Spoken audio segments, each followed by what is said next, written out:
আসসালামাইকুম ভিউয়ার্স, চলে এসেছি আজকে আবার একটা রেসিপি নিয়ে, যেটা হচ্ছে জেলি। আজকে আমরা জেলি বানাবো। তো রাসবেরি ফ্লেভারের নিয়েছি। তো আসুন স্টার্ট করি।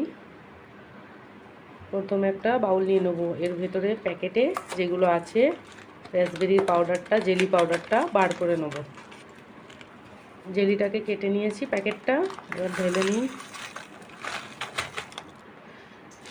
এটা হচ্ছে সুগার পাউডার, আর এর মধ্যে একটা কিচেনও দিয়েছে ডোরেমনের। কিউট পাড়া, কত সুন্দর লাগছে। আমি পাউডারটা ভালো করে ভেঙে নিচ্ছি, গুঁড়ো করে নিচ্ছি, কারণ এতে ডেলা পেকে গেছে।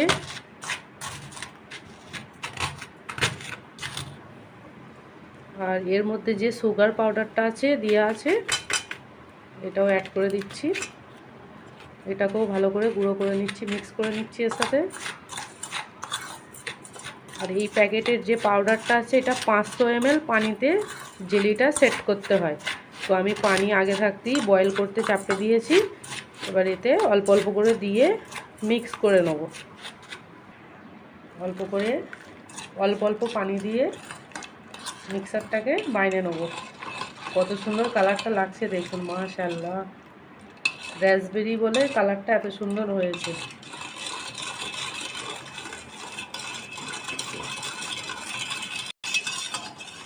পুরো পানিটাই এখানে ঢেলে দিচ্ছি, দিয়ে ভালো করে মিক্স করে নিয়েছি।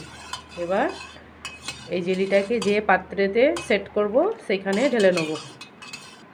আমি একটা চকলেট মোল্ড নিয়েছি, এতে সেট করব।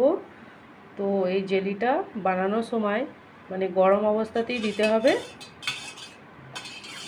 আর না হলে খুব তাড়াতাড়ি দ্রুত এটা জমে যায়। তো আমি তাড়াতাড়ি সেট করে নিই। আমি এতগুলো জায়গায় ভালো করে সাজিয়ে নিয়েছি।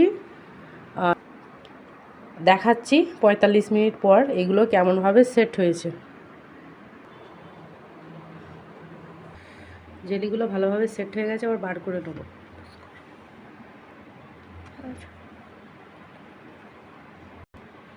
জেলিগুলোকে আমি তুলে নিয়েছি, দেখুন মাশাআল্লাহ কত সুন্দর হয়েছে।